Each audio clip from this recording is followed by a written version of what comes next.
Hello friends. तो आज अब अपन बात करेंगे अब नॉर्मल एक्सरेज की। अभी तक अपन ने नॉर्मल डिस्कशन किया सारा कि एक्स को रीड कैसे किया जाता है, फिर टॉप टू बॉटम मैंने पहले कुछ जनरल पॉइंट्स बताए थे, फिर टॉप टू बॉटम अपन चले थे। ठीक है, ट्रैक किया था फिर मीडियास्टिनम, फिर हार्ट, फिर डायफ्राम, लास्ट में पेरेन्काइमा डिस्क्राइब करना होता है। अब अपन बात करेंगे अब नॉर्मल एक्सरेज की। ठीक है, तो एक्सरे या मैं बात करूँ कि पेरेन्काइमा है ना, चेस्ट अपन लंग देख रहे हैं तो पेरेन्काइमा की बात करेंगे। तो कैसे डिस्क्राइब करना होता है, तो यूजुअली एक जनरलाइज में कैटेगराइज करूँ, जनरली में कैटेगराइज करूँ तो दो तरह के लीजन्स होते हैं। ठीक है, एक जिसमें वाइटनेस बढ़ती है या ओपेसिटी बढ़ती है, और दूसरा जिसमें ब्लैकनेस बढ़ती है, मतलब ट्रांसल्यूसेंसी बढ़ती है। ठीक है, तो जो एडिक्वेट फिल्म होती है आपने एक्सरे देखा होगा, आपको साथ में वेस्कुलर स्ट्रक्चर भी दिखती है, हार्ट भी रहता है, लंग्स भी रहते हैं, लंग्स ब्लैक होते हैं, साथ में वेस्कुलर स्ट्रक्चर होती है, जो वेसल्स होती है वो थोड़ी सी वाइट दिखती है आपको। अब वाइटनेस बढ़ जाए मतलब ट्रांसल्यूसेंसी कम हो गई, या कहें कि ओपेसिटी बढ़ गई। ठीक है, या फिर ट्रांसल्यूसेंसी बढ़ गई, ब्लैकनेस बढ़ गई। ठीक है, तो दो तरह से मैंने डिवाइड किया। तो इसको आप ऐसे डिवाइड कर सकते हो, डिक्रीज डेंसिटी और इंक्रीज डेंसिटी। ठीक है, तो इंक्रीज डेंसिटी में चार तरह की पिक्चर होती है। ठीक है, पहला कंसोलिडेशन। कंसोलिडेशन क्या होता है अपन आगे डिस्क्राइब करूंगा मैं। दूसरा इंटरस्टिशियल शेडोज। ठीक है, वो नोडुलर भी हो सकते हैं, रेटिकुलर भी हो सकती है। तीसरा कोलेप्स, जिसको अपन एटिलेक्टेक्सिस भी बोल सकते हैं, छोटा सा हो तो, बड़ा हो तो कोलेप्स भी अपन बोलते हैं। और चौथा है नोड्यूल्स। नोड्यूल्स छोटे भी हो सकते हैं, मीडियम साइज जो एसपीएन अपन बोलते हैं, या फिर लार्ज साइज तो मास भी हो सकता है। ठीक है, तो चार चीज़ें हो गई इंक्रीज डेंसिटी के अंदर।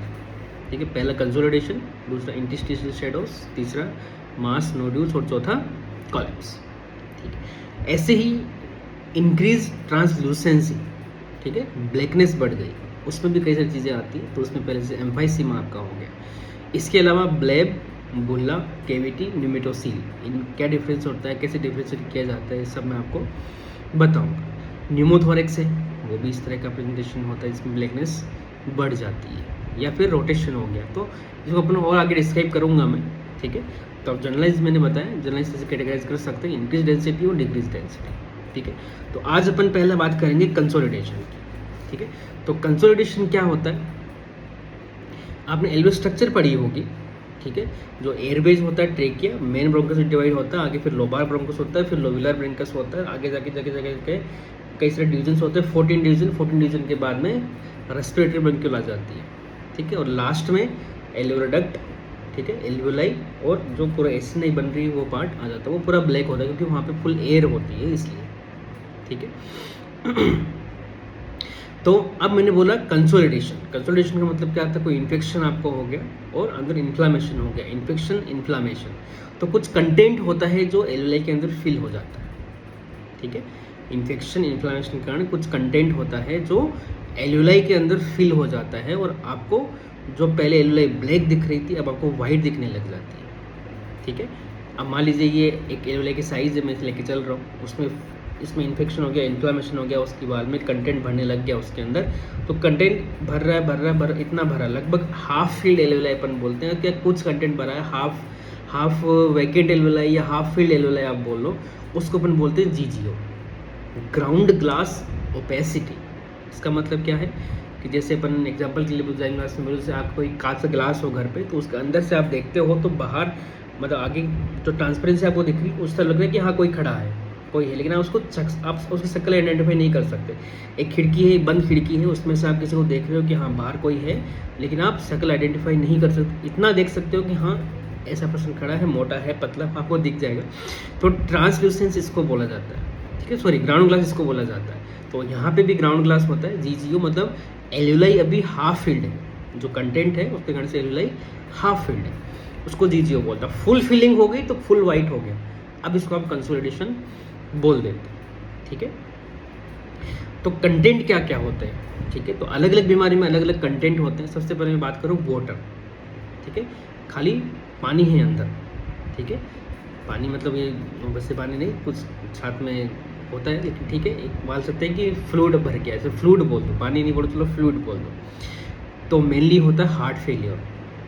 ठीक है। हार्ट फेलियर में बायलेटरली ऐसा हो जाता है, बायलेटरली वाइटनेस आ गई, मतलब एलएलआई के अंदर फ्लूइड भर गया है, ठीक है। आप डायरेटिक देते हो, ठीक हो जाता है, ठीक है। दूसरा आता है ARDS, ठीक है। तो आप लिखते रहे ना, पहला कंटेंट वाटर या फ्लूइड, उसमें सबसे पहला हार्ट फेलियर, दूसरा ARDS, तीसरा लो एल्बुमिन लेवल, तो आपका लीवर कोई डैमेज है, कोई क्रोनिक एल्कोहलिक पेशेंट है, उसमें ऐसा हो सकता है। और चौथा रीनल फेलियर, कोई रीनल फेलियर का पेशेंट है, तो आप ऐसे याद रख लो, heart, liver and kidney, heart, liver, kidney, 3 ऐसी कंडीशन, और चौथा ARDS, ठीक है।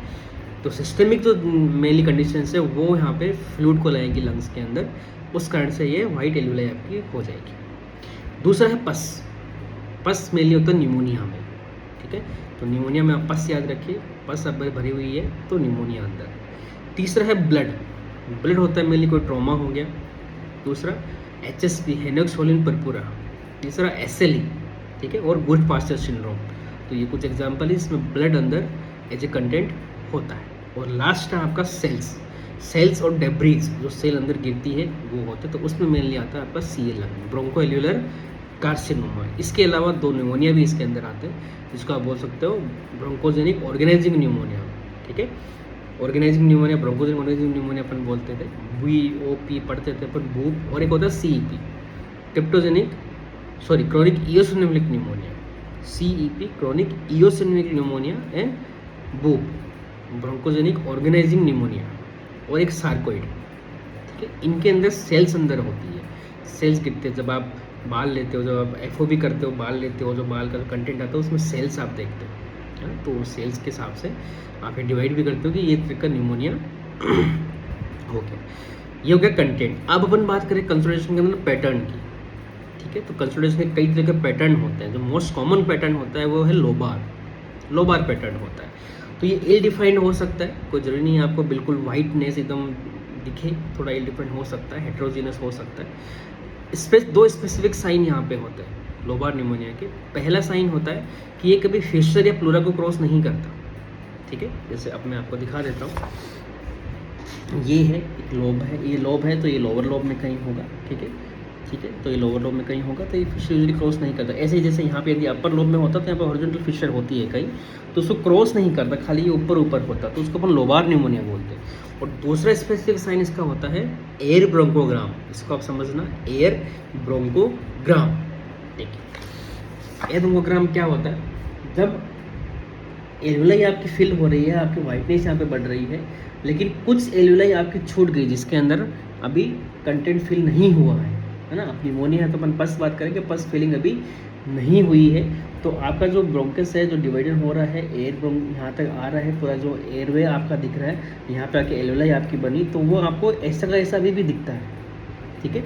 जैसे मैं इसको भी सही एग्जांपल ले लूँ, जैसे कोई आपके पास मोटा ग्लास है, उसके अंदर कुछ एयर अंदर रह गई, तो आपको वो हमेशा दिखेगी, वो एयर अलग दिखेगी। तो यहाँ पे उल्टा होता है, यहाँ पे बाकी आपको वाइट दिखेगा, अंदर आपको ब्लैक दिखेगा। तो CT स्कैन में मेनली डिफाइन होता है एल्यूमिनोग्राम। एक्सरे में भी आप बोल सकते हो, अंदर थोड़ा सा ऐसे मतलब क्लियरिंग हो, सेंट्रल क्लियरिंग हो, ब्लैकनिंग हो, तो आप देख सकते हो। मेनली CT में डिस्क्राइब होता है वो एयर ब्रोंकोग्राम होता है, ठीक है। इसके अलावा मीडिएशनल शिफ्ट यहाँ नहीं होगा। सबसे एक इम्पोर्टेंट पॉइंट यहाँ पे होता है कि जो कंसोलिडेशन होता है वो कभी वॉल्यूम लॉस नहीं करता, क्योंकि यहाँ पे मास नहीं है, मास अपोजिट शिफ्ट होता है, और कोलेप्स में सेम साइड शिफ्ट हो जाता है, लेकिन मीडिएशन यहाँ पे कहीं शिफ्ट नहीं होता। तो ये 3 स्पेसिफिक साइन होते हैं कंसोलिडेशन के। चौथा साइन है सिलआउट साइन यहाँ पॉजिटिव होगा, ठीक है। सिलआउट साइन यहाँ पॉजिटिव होगा, जैसे मैं आपको दिखाता हूँ, ठीक है।